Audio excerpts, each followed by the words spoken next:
रास्ते पर शालिनी की कार तेजी से आगे बढ़ रही थी। उसी कार की अगली सीट पर बैठे राहुल को अपनी किस्मत पर गुस्सा आ रहा था। अगर सब कुछ ठीक होता तो शायद अभी उसकी और आयशा की शादी हो रही होती। बस इसी बात का तो गुस्सा था राहुल को। सबका भला करने के बाद, किसी का दिल ना दुखाने के बाद, सब कुछ ठीक करने के बाद भी हमेशा उसके साथ ही गलत होता था। राहुल अपने गुस्से पर काबू नहीं कर पा रहा था और उसने चिल्लाते हुए शालिनी को कार साइड में रोकने के लिए कहा। शालिनी हैरानी से पूछती है, क्या हुआ राहुल, तुम ठीक तो हो ना? राहुल ने झल्लाते हुए कहा, कुछ ठीक नहीं है, तुम बस कार रोको। सड़क के किनारे गाड़ी के रुकते ही राहुल शालिनी का हाथ पकड़कर उसे बाहर निकालता है और उससे कहता है, शालिनी, मेरी जिंदगी में सब कुछ सही चल रहा था।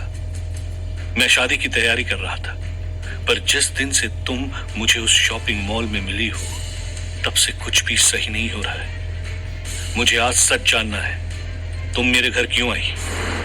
तुमने मुझे जेल क्यों भिजवाया? और अब तुम्हें मेरे पापा को ढूंढने में इतनी दिलचस्पी क्यों है? शालिनी ने राहुल की आंखों में आंखें डालकर कहा, कर्मा राहुल, कई बार इंसान की एक गलती की सजा लाखों करोड़ों लोगों को अपनी जान गंवाकर चुकानी पड़ती है। मैं जानती हूं तुम इन सब में नहीं फंसना चाहते थे, पर तुम्हारी ही एक गलती की वजह से आज इस स्थिति में हो तुम। मैं कौन हूं, क्या चाहती हूं, अब इससे कोई फर्क नहीं पड़ता राहुल। मेरे पास चंद्रवंशियों के लिए एक संदेश है, जो उन तक वक्त रहते नहीं पहुंचा तो बहुत तबाही मचेगी।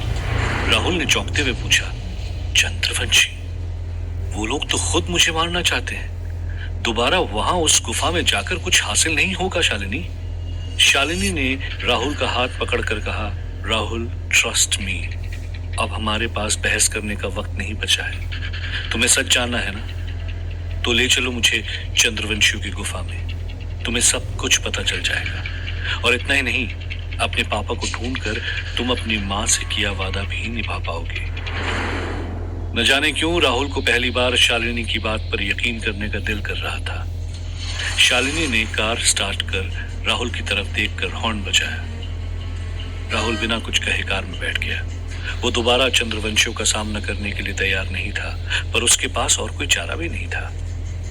शालिनी राहुल के चेहरे पर परेशानी साफ देख पा रही थी, पर उसके लिए इस वक्त सबसे ज्यादा जरूरी था कच्छ पहुंचना, और इसीलिए शालिनी कार को दुगनी रफ्तार से भगाते हुए कच्छ की तरफ चल पड़ी।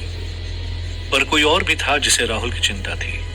आयशा राहुल को चंद्रवंशियों से दूर रहने के लिए चेतावनी देना चाहती थी, पर राहुल अपना फोन नहीं उठा रहा था, और उठाता भी कैसे? उसका फोन पुलिस स्टेशन में नायडू के टेबल पर रखा हुआ था। नायडू, जो गुस्से से अपने गार्ड्स पर चिल्ला रहा था, एक कैदी नहीं संभाला जाता तुम दोनों से? हर बार वो मुझे चकमा देकर निकल जाता है। गार्ड्स चुपचाप मुंह झुकाए खड़े थे। तभी नायडू की नजर राहुल के फोन पर पड़ी, जिस पर लिखा था, आयशा कॉलिंग। नायडू ने फोन उठाकर आयशा को बताया कि उसका बॉयफ्रेंड जेल से भाग गया है, और अगर वो 24 घंटे में नहीं मिला तो वो आयशा को और राहुल की मां को जेल में डाल देगा। ये कहकर नायडू ने गुस्से में फोन काट दिया। आयशा हैरान थी, आखिर राहुल को पुलिस ने पकड़ा क्यों? अर्नब ने भी राहुल के जेल में होने की बात सुनी। अर्नब ने तंज कसते हुए कहा, तुम्हारा बॉयफ्रेंड बड़ा ही अजीब है, कभी जेल, कभी चंद्रवंशी। आखिर तुम संभालती कैसे हो इतनी सब परेशानी? छोड़ क्यों नहीं देती उसे? आयशा ने अर्नब से कहा, अर्नब, ये मजाक का वक्त नहीं है। राहुल मुझसे बहुत प्यार करता है, अगर वो नहीं होता तो शायद आज मैं जिंदा भी नहीं होती। इसलिए प्लीज हेल्प मी राहुल की जान बचाने के लिए। अर्नब ने सिर हिलाते हुए उस पागल के कमरे की तलाशी ली। वहीं एक बक्से में अर्नब को बहुत ही प्राचीन पुस्तक दिखाई दी। अर्नब ने पुस्तक के ऊपर से धूल हटाकर देखा तो चौंक गया। आयशा ने अर्नब से पूछा, क्या है इस किताब में अर्नब? अर्नब ने चौंकते हुए कहा, ये तो बहुत ही नामचीन इतिहासकार की किताब है, जिन्होंने सबसे पहले हमारी भारतीय संस्कृति में दर्ज प्राचीन हड़प्पन कल्चर के बारे में लिखा था। अर्नब ने तेजी से पन्ने पलटे तो उनमें से एक पन्ने पर एक मूर्ति बनी हुई थी, जिसके नीचे लिखा था चंद्रवंशी। ये देख अर्नब के अंदर अचानक से जोश आ गया। उसने चीखते हुए आयशा से कहा, इन चंद्रवंशियों का कनेक्शन हड़प्पन सभ्यता से है। आयशा ने पूछा, क्या इस किताब में चंद्रवंशियों के बारे में कुछ और लिखा है?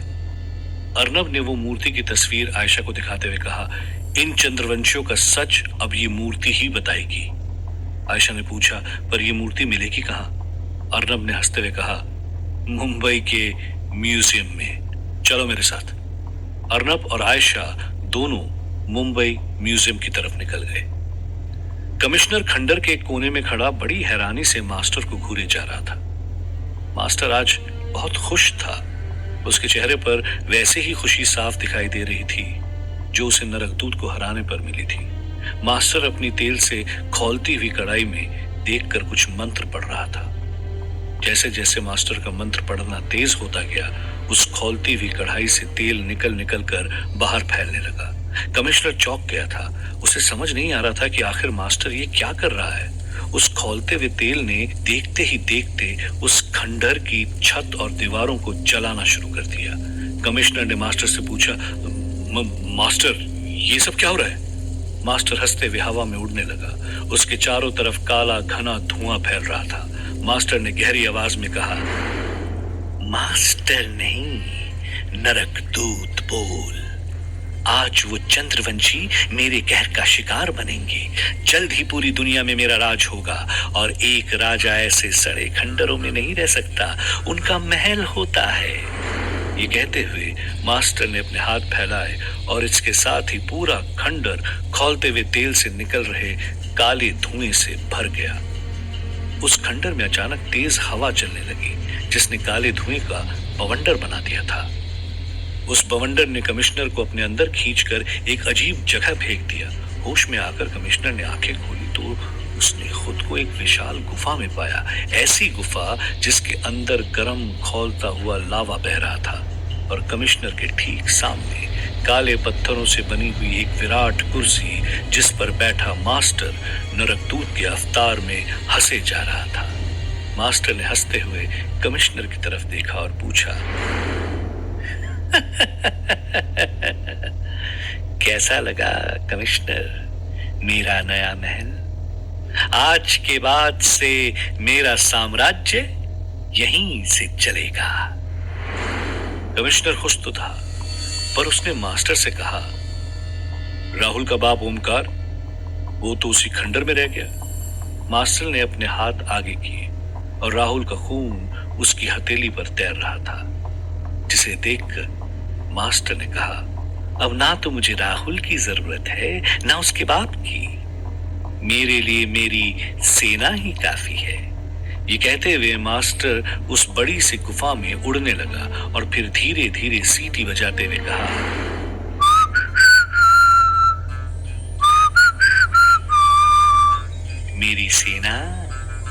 मेरी सेना कहाँ हो तुम? मास्टर की सीटी सुनते ही हजारों चूहे उस गुफा में आ गए और एक अजीब सा शोर करने लगे, जिसे देखकर मास्टर जोर जोर से हंसने लगा। मास्टर ने कमिश्नर से कहा, जा चंद्रवंशियों की उस गुफा के बाहर जाकर पहरा दे। मैं अपनी सेना के साथ चंद्रवंशियों का नामो निशान मिटा दूंगा आज। ये कहकर मास्टर जोर जोर से हंसने लगा।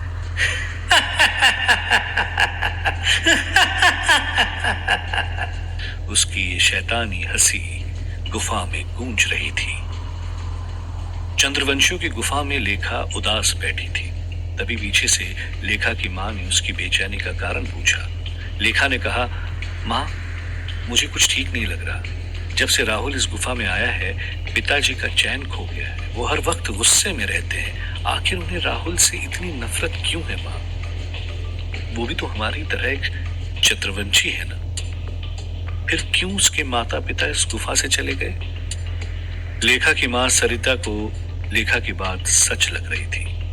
इससे पहले उसने भी चंद्रवंशियों को कभी इतना डरा हुआ नहीं देखा था। सालों से इस गुफा में जो खुशियां थी वो अब अचानक ही कहीं गायब हो गई थी। सरिता ने लेखा से कहा, हम चंद्रवंशियों के पास एक बहुत बड़ी जिम्मेदारी है। तुम तो जानती हो ना, अगर वो शक्ति किसी गलत हाथों में लग गई तो अनर्थ हो सकता है। आज से कई सालों पहले इस शक्ति को बचाने के लिए राहुल के माता पिता यहाँ से चले गए। उसके बाद मुझे भी नहीं पता उनके साथ क्या हुआ।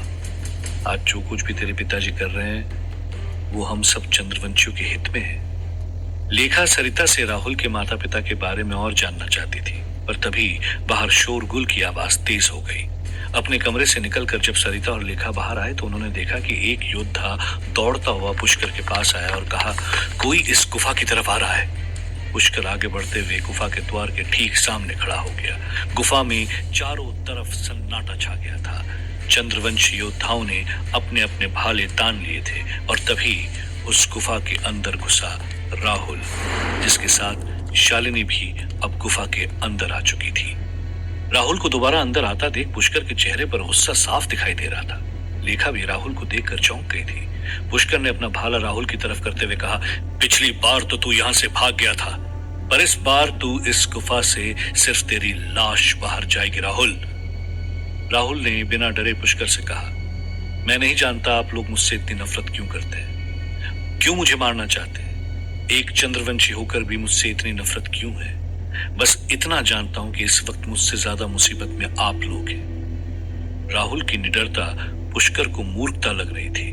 पुष्कर ने राहुल से कहा, तू अकेला और मेरे साथ सैकड़ों चंद्रवंशी योद्धा है, फिर भी तू हमें धमकी दे रहा है। राहुल कुछ कह पाता इससे पहले शालिनी ने आकर कहा, राहुल को मैं यहां लेकर आई हूं और ये सच कह रहा है। एक जंग तुम चंद्रवंशियों का इंतजार कर रही है, वो किसी भी वक्त इस गुफा में आकर तबाही मचा देगा। पुष्कर ने पूछा, कौन?